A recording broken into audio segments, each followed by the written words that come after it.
Okay, so I want to do more of the horror horoscope type videos, where I analyze. I said that before in a different video.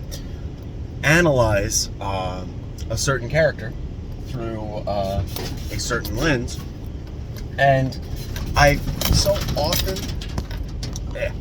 find myself kind of re-explaining the fears of this, like, throughout the video. So I'm just gonna make a primer for how kind of how this analysis works. And I'm gonna try to do this with as few spoilers for the Magnus Archives as possible. But I mean, there's gonna be some. I get, like, you know, it's a spoiler that the main character's name is Jonathan Sims. Like, technically, just go watch it or listen to it. It's a radio. It's basically an old time radio show, like War of the Worlds. That kind of, not exactly like that, but you know. Anyway, so first, in the setting, there's 14 fears that are roughly categorized, and those in the know in the setting go by what is called Smirk's list. Smirk is a character, and he roughly categorized the 14 fears into a nice, comprehensive list. Very simple, very elegant, very imprecise and constraining sometimes. But it tends to be true. And the way the fears, you can kind of think of the fears, is they're not like actual entities in the way we would describe them, but they are things that are coagulations of the fears of living beings. And whenever there's enough concrete fear of like particular topics or particular things, an individual entity emerges or goes through an emergence and becomes a thing. They exist outside of our reality, and they are powerful enough to kind of stick their fingers in and mess with our reality, push things in a certain way, you know, kind of fuck with the source code as it was. And what they do is feed on fear is a way to describe it. It's more so like they are the fear, which, you know, I kind of said earlier, but it's almost less that they feed, like, you know, somebody experiences fear of the dark and then the dark is fed and is less hungry. No, it's almost more like fear is how they reproduce, but all they do is get bigger. So, eldritch nonsense. So, but again, that's not super important. Some of the other factors are the fears produce paranormal effects, they produce monsters, which in a lot of cases are essentially just paranormal effects. And they can also produce what are called avatars, which are usually humans that are transformed by the fears after that human experiences enough of a particular flavor of fear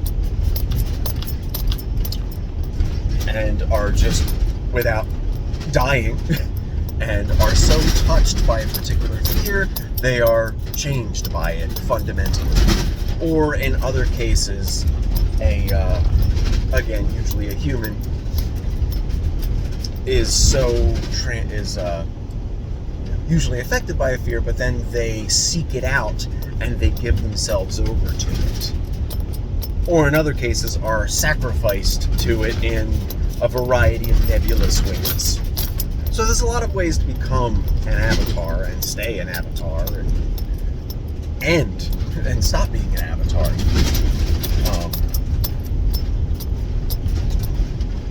And then, I won't get into that last point. That last point's a little too spoilery, and it's not super relevant. But, so, and for each of the, when I talk about each of the entities, I might talk about one or two of their avatars. I can't remember any of the avatars for the first one. But I might talk about some of their objects and stuff. And usually, in addition to like paranormal effects and monsters, there's usually artifacts, which are particular items associated with that fear and would be heavily utilized by avatars or those that want to increase the influence of their particular patron in the real world. So let's just get on with the list. First up, and it's going to be in alphabetical order because that's how the wiki lists it. So first up is the buried. And a lot of these fears have alternate names. Like in the case of the buried, it's usually referred to that way, but sometimes it's called choked, too close, I cannot breathe, forever deep below creation, like things like that, extra flowery language.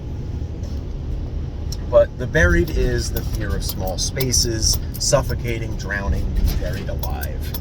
Fear of everything crashing down, being trapped with not enough space. Those are like the physical manifestations, but there's also, the kind of metaphysical manifestations, because whenever these fears get, they deal with human fears, because that's one of the other factors. It's not just humans that influence this, it's, animals. Like, the hunt that I'll get to is the oldest fear, and that's an animal fear.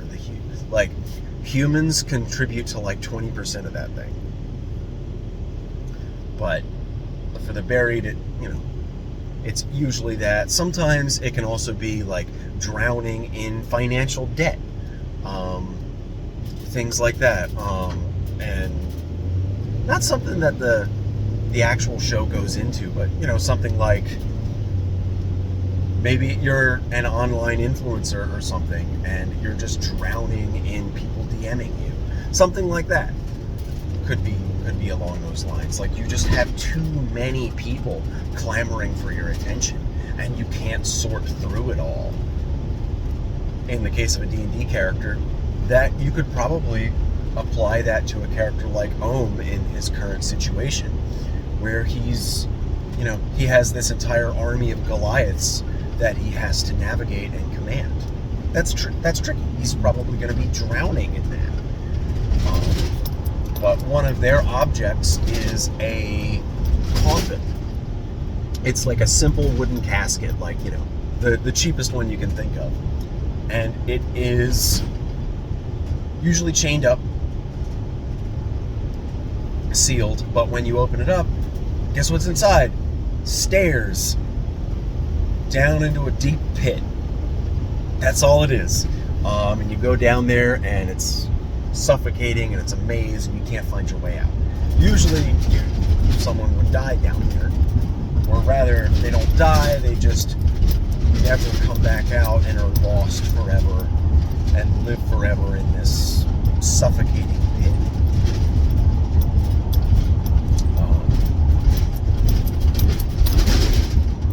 I can't really think of any avatars for the buried.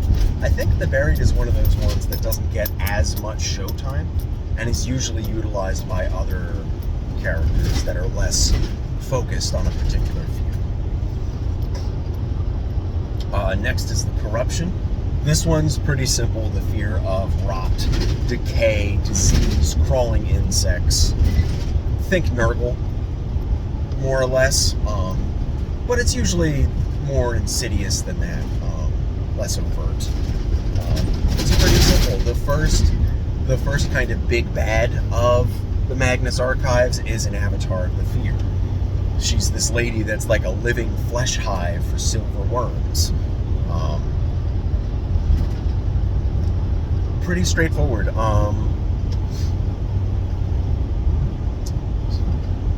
Not super complex, really.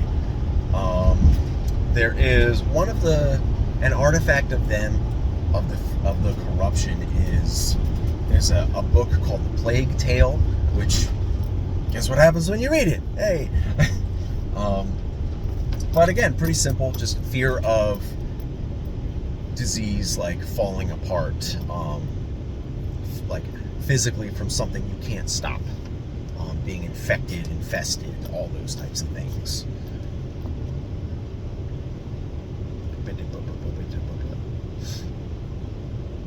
Then next up, the dark. Fear of the dark.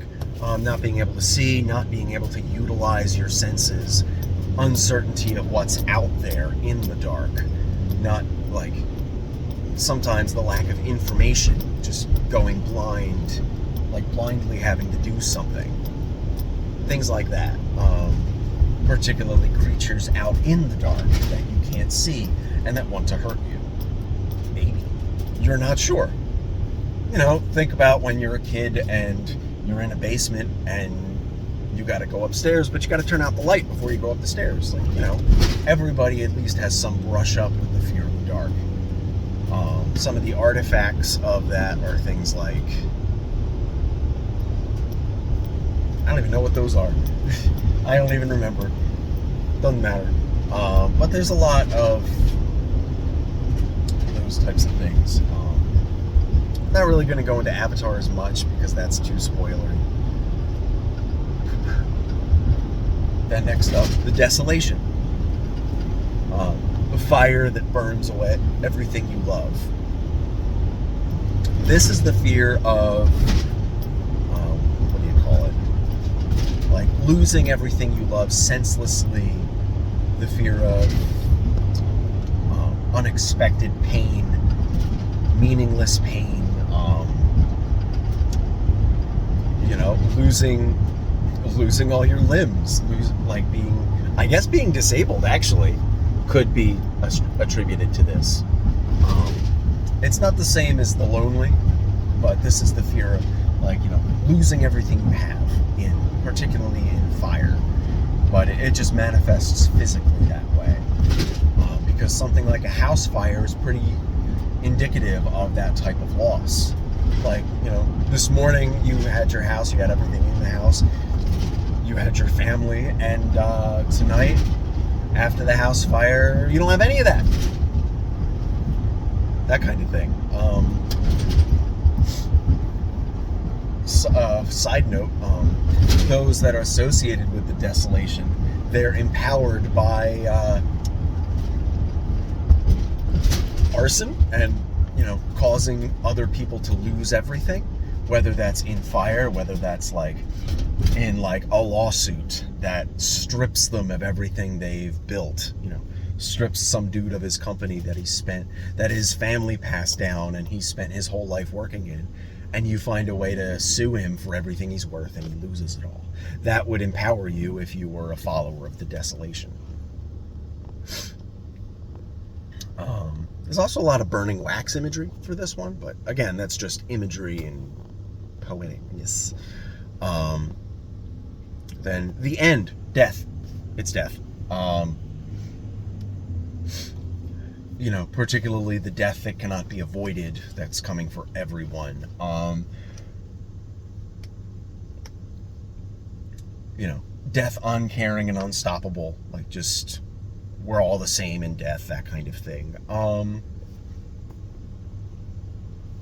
It'll manifest as like spooky stuff, like skeletons and mummies and caskets. Not the buried casket, but this one doesn't get a whole lot of entries and stories written about it, partially because it doesn't do a whole as much as the other entities, because death is patient. It doesn't have to do anything. Eventually, everything comes to it, and eventually it will consume the other entities, and then itself will die because there's nothing to feed it. Like, it's patient. It's simple.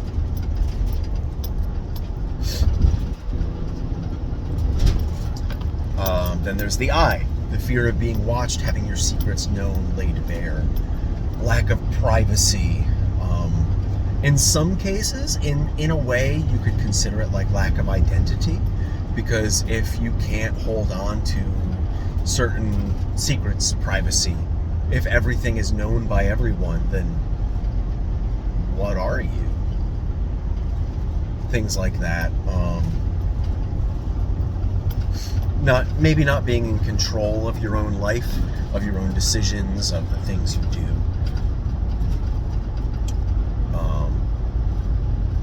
And in particular, it's a fear of secrets that would destroy you. So there's like a social aspect to it in particular.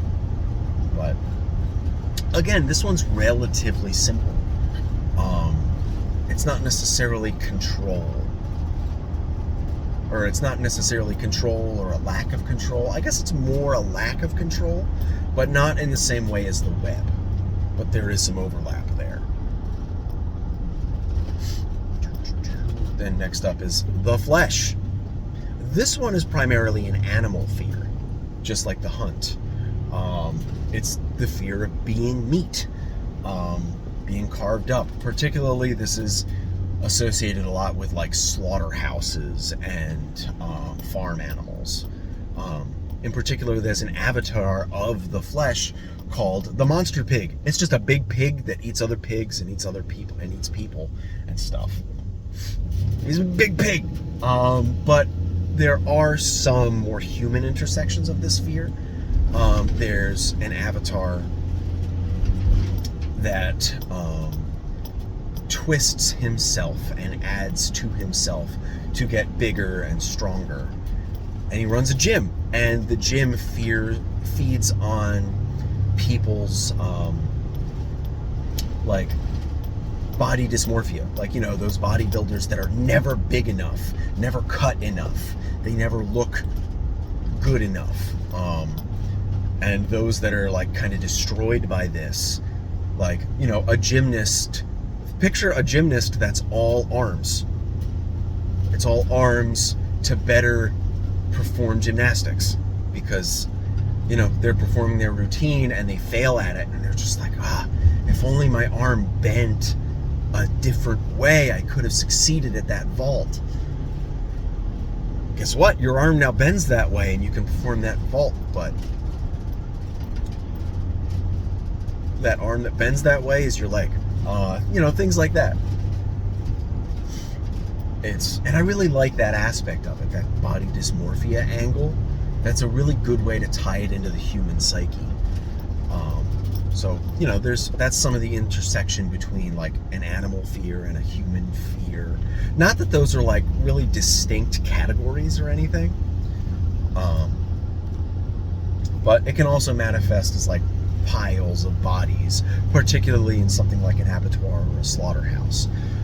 In particular, an abattoir is just what they call a slaughterhouse in Europe. You know, it's one of those things. But partially because the Magnus Archives is a British written thing. It's, you know, the writers and directors and stuff they're based in England. So it has that it has that flavor. It has that culture to it. Next up, the hunt. The hunt is the oldest one, maybe the original one, because animals can't necessarily conceptualize death, but they can conceptualize being hunted. Presumably, at least that's how the story goes. It's also called blood. This is the fear of being hunted, being chased, being prey. But it also can manifest in a human sense as the fear of your pack betraying you. There's that angle of betrayal, but it also manifests as like predatory instincts. This is something that one of my D&D characters I talked about, particularly after he became a half-dragon. The hunt really kind of started to resonate with him, because there's those white dragon instincts that he had to deal with, and white dragons are just predators. So that kind of resonated with him. But one other one other little wrinkle of the hunt and the entities and avatars in general, followers of the fear, is that those that are followers of the entities and are avatars of them, generally they can't die. They can't be touched by other entities like as heavily. It's harder to deal with them. So like, you know, if you're an avatar of the stranger, you can't just be killed by normal people and even other entities. Like an avatar of the stranger can't just be killed by an avatar of the buried. Like you can't just bury them and expect them to die. They'll get out of it. Unless you're dealing with an avatar of the hunt, because the way the hunt specifically works is I guess it's the oldest fear, and it turns you into a predator. So you can just hunt and kill anything. That's one of the big aspects of it. Next up, the lonely, being alone. Pretty simple. Again, a lot of them are, quote, pretty simple. I've said that a lot this video. But it's fear of being isolated. And unlike the fear of the desolation where you lose everybody, this is everybody leaving you. Like, it's being lonely, and it's not being good enough for companionship, that kind of thing. That's usually what ties into it. It manifests as fog, large empty rooms, crowds of faceless people, that type of thing. Next up, the slaughter. This is like senseless violence and war. Not necessarily death and destruction, but just violence. Like, something like the slaughter is just going to hurt you. It's not going to kill you, because it's not trying to kill you, it's just trying to hurt you. Like, you know, shooting you in the leg, shooting you in the arm, things like that. Particularly random violence, unexpected violence. Next up, like, you know, that one's pretty simple. There's some overlap with some other things, but the slaughter often manifests with music, particularly like marching bands and like war drums, things like that. Then next up, the spiral. This is the fear of madness, basically, or the fear of your senses not being true, not communicating, not being able to trust your senses. Unlike the dark, which is you not being able to utilize your senses because there's no information. This is your senses feeding you false information. This is lots of, like, you know, spiral, like it's usually called the spiral specifically, but this is like, you know, going mad, funhouse mirrors, things like that. But, you know, that one's a good one, but not a whole lot of other things. Your own mind is lying to you, hallucinations, that type of thing. Then the stranger. This is the fear of the other, the fear of not being able to know who you're talking to, who they are, the uncanny valley, things like that. The creeping sense that something's not right. This is a extremely human fear. Then the vast. This is the opposite of the buried. The fear of being lost in too much space, falling through an endless sky, being underwater in an endless ocean with nothing around, maybe seeing something creep at the edges of your vision, large predatory animals, but that's more like an ocean specific thing. But generally void, having to traverse something infinite. Then the web, manipulation. It manifests physically as like spiders and spider webs, but this is manipulation, that you're being coerced into doing something that you don't want to do and you don't even know. Things like that.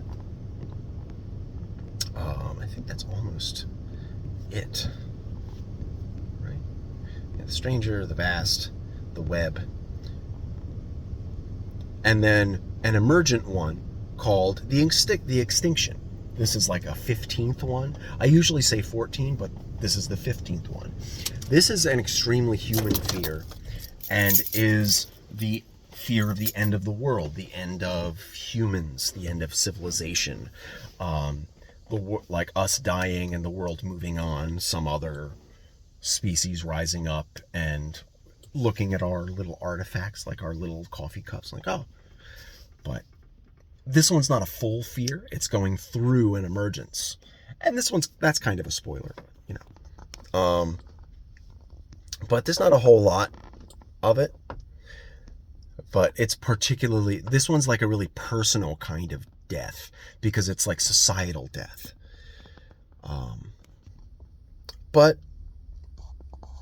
that's a relatively quick 25-minute primer for you guys.